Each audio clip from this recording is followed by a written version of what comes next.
Welcome back as we continue on. The Furman Paladins, Clay Hendricks getting ready for year number 6. A team last year, it was a very frustrating season for a lot of reasons. Injuries, you were so close to some wins that weren't there. You ended up kind of in the middle of the pack. I know you're excited about this year. One of the really interesting storylines was the emergence of Dominic Roberto as your primary ball carrier after Devin Wynn got hurt. And in his career, he's kind of really evolved as a running back. Well, it really has. Big guy, wasn't very highly recruited. We'd had him in a camp. He ran really well, played primarily linebacker.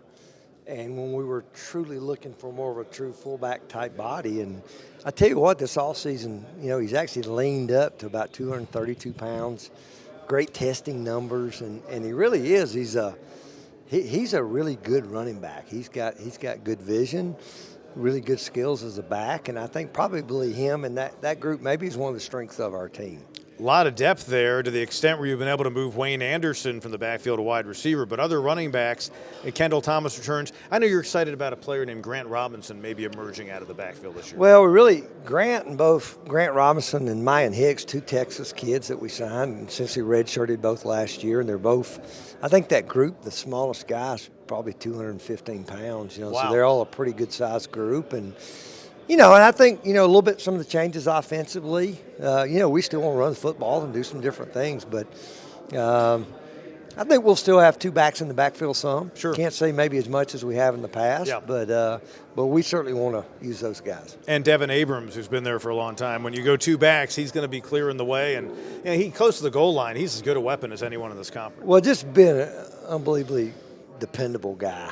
He's probably one of your favorite players. He never says anything, just works, and has been really productive in his career. And, looking for him to have a big year, too. As the season went on last year, you also evolved at quarterback. Jace Wilson, young guy, also I believe from the state of Texas, maybe. Yeah, from Houston. And he kind of emerged as that guy, and now it's his offense going into the year. What are some of the expectations there? Well, we didn't have a lot of options a year ago. We played the 2 seasons with really kind of one guy, and then he came in, and we kind of felt like halfway through the year he gave us our best chance, and he wasn't quite ready for that. I thought he handled himself pretty well. I think he's made great progress. Still got a ways to go, as most young guys do. But I think, we're going to go a little bit how that quarterback group goes. And, you look around the Southern Conference a year ago, and, we didn't have a 6-year transfer in at quarterback with experience. But we have brought in Tyler Huff, a guy that's coming in as a grad transfer that played 3 years at Presbyterian, played really well, has been with us all summer. And then Carson Jones, a young freshman that's been there this summer. So we feel like finally competition talent-wise is what we're looking for at that position. So August will be interesting to see how those guys compete. Yeah. I've been really pleased with how Jace has handled the competition. I think he's welcomed that. I think he sees, Tyler will be a guy that make him better too. Yeah, it's good to have depth in a room, and you certainly now have it at quarterback.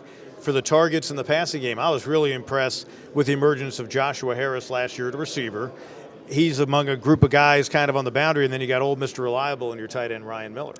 Yeah, Josh Harris, ended up starting maybe game 2. Maybe he started game 1 as a true freshman. Made a big play in game 1 against North Carolina team. You ran a slant to him. First catch ever. I saw him make the catch, and then the Jets after was what really impressed me. Well, I'll tell you this, he's gained 25 pounds in the offseason.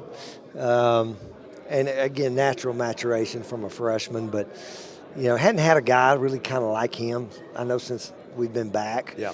So really excited about him. And then I think probably that group has a chance. We're trying to use that group a little bit more. Got some really, I think, talented guys there. I think we have a way, a little bit, some things we're doing scheme-wise to take advantage of that a little bit more. And then obviously Ryan Miller's made a lot of huge plays for us throughout his career. And yeah. And, we'll continue to try to use him in some different ways. And, because he's not really your traditional tight end as you see it. Yeah. 4 starting offensive linemen back, that's a good thing. So the personnel, combined with the new offensive coordinator, Justin Roper, after George Quarles moved on and became one of your head coaching colleagues in the conference at ECSU. Right. But you mentioned also earlier in our chat, some things will be different offensively. So Justin Roper now the offensive coordinator, the personnel you've got, put it all together for me. Well, I said this last night, not really just offensively. I'll be really disappointed if we're not better at every single position. We lost some good football players, but I just feel like we have a chance to be better everywhere. And again, for me, ultimately, there's a reason why, in my opinion, the most important position in all sports is the quarterback position, and we've got to play better there. Yep. Certainly have to help them. Yep. That's everybody's responsibility. But I'm excited about this group. Coach Roper, come in and brought I think we believe in a lot of the same things, brought in a different system. I think our kids have adapted well. Added a couple other new guys. New offensive line coach Matt McCutcheon came from East Tennessee, and just the best team they just ever had there. And Drew Dudds again at wide receiver, and I've been really pleased with how all that's meshed. Sounds like you're going to do more one back than two back. Yeah, probably trying, just like most people there or college football, trying to spread people out a little bit, just try to get one less tackler in the box. But to do that, you got to be able to win on the edge and at the perimeter, and I think we finally have those guys in place, so we think we can do that. On the defensive side, some good numbers last year. I know you want your pass D to get better. That was kind of off the usual metric for Furman. Hear a lot about transfers and newcomers, but in many respects, you're getting a transfer that was in your program back. Matt Stachovka went down first game of the year last year. You never had him. He's a huge part of your defensive line. So is Bryce Stanfield at defensive end. Well, Matt does. He actually graduated in December. Will now be a grad student. He's got 2 years to play. I think what's a little bit unique about our defense, I thought we played really solid defense most of the year. We don't have guys that maybe have numbers. We've played a lot of people. I mean, look at our tackle list. Our leading tackler maybe had 60 some odd tackles. Yeah. So I think we played really good team defense.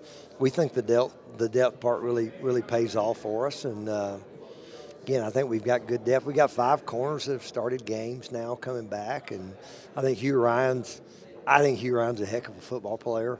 Probably doesn't get enough credit.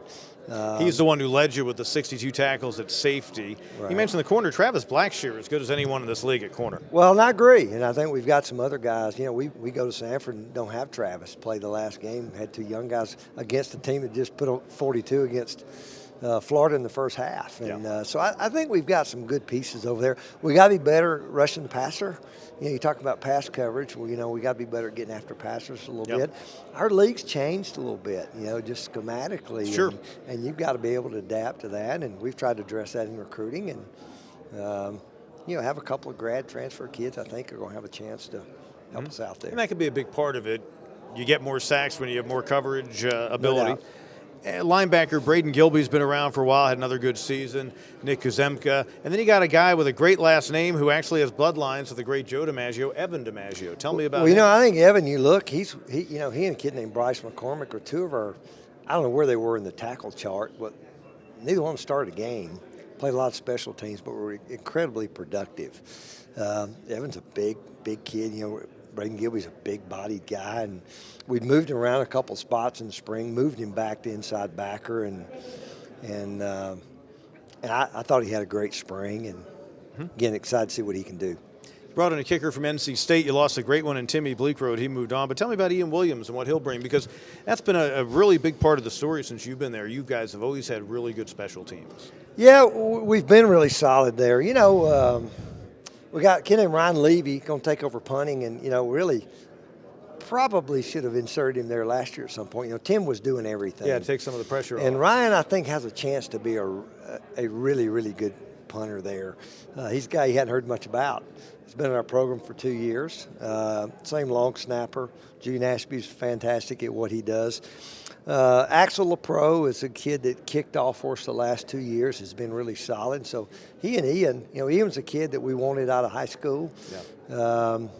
Official visit, ended up going to NC State, big body kid, big leg. I've seen enough of that. Our defensive guys are already excited. When you kick it in the end zone, it certainly helps your defense out a lot. So I'm excited about that. And then I really think the field goal thing will be interesting to see how it sorts out. I think they both have strong legs. You know how it is. You got to be able to go make them when it matters. But we got some good options there. Well, Clay Hendricks getting ready for year number 6. He's taken the Paladins to the FCS playoffs a couple of times.